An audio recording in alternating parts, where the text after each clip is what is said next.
Fire core विस्फोट के बाद हर दिशा में ऊर्जा की लहर दौड़ी और सब कुछ सफेद हो गया। जब धुआं छोटा, समर्थ्य ने आंखें खोली।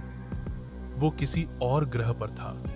नीला आसमान, मगर धरती पूरी धातु से बनी हुई थी। वो उठा तो देखा, चारों ओर विशाल फैक्ट्रियां, आसमान में उड़ते रोबोट ड्रोन और हर जगह भारी मशीनों की गर्जना। एक डिजिटल बोर्ड झिलमिला रहा था। Welcome to Mechra, the world of machines. एक रोबोटिक आवाज उसके चारों ओर गूंजी। समर्थ्या, तुम्हारा यहां आना तय था। इस दुनिया का कोर अब टूट चुका है। केवल तुम ही इसे फिर से चला सकते हो। समर्थ्य चौंक गया। मैं तो बस एक इंसान हूं, आवाज बोली। नहीं, तुम प्लान डी के डिफेंडर नोड हो।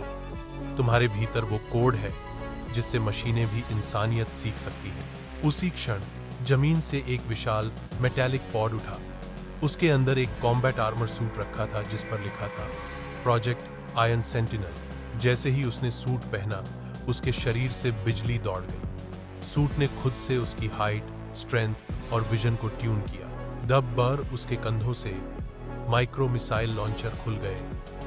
बाहों से प्लाज्मा कैनन निकले और पीठ से 2 एयर जेट सक्रिय हुए। उसका हेलमेट बोल उठा, welcome commander Samarthya, you are now Iron sentinel.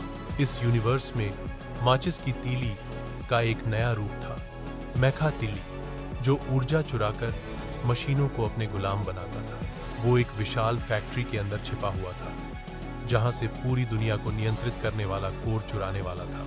समर्थ्य ने अपने जेट्स ऑन किए और आसमान से सीधा फैक्ट्री की छत तोड़कर अंदर पहुंचा। वहां उसका मुकाबला हुआ हजारों ड्रोन सैनिकों से। उसने मिसाइल्स फायर किए, कंधों से लेजर ब्लास्ट छोड़े और अपने नैनो शील्ड से गोलियों की बारिश रोकी। लड़ाई के बीच मैखा तिली गरजा, तुम मशीनों से मुझे नहीं हरा सकते। समर्थ्य बोला, लेकिन मैं मशीन नहीं, इंसान हूं और यही मेरी सबसे बड़ी ताकत है। उसने अपने सूट के कोर को ओवरलोड किया और सेंटिनल पल्स छोड़ा, एक इतना शक्तिशाली ऊर्जा विस्फोट जिसने सारी भ्रष्ट मशीनों को शुद्ध कर दिया। लड़ाई के बाद मशीनें पहली बार इंसानों की तरह महसूस करने लगी। उन्होंने समर्थन में कहा, long live iron sentinel. Iron sentinel आसमान की ओर देखा। एक पोर्टल चमक रहा था। उसे पता था अब समृद्धि और हनु को ढूंढने का वक्त आ गया है।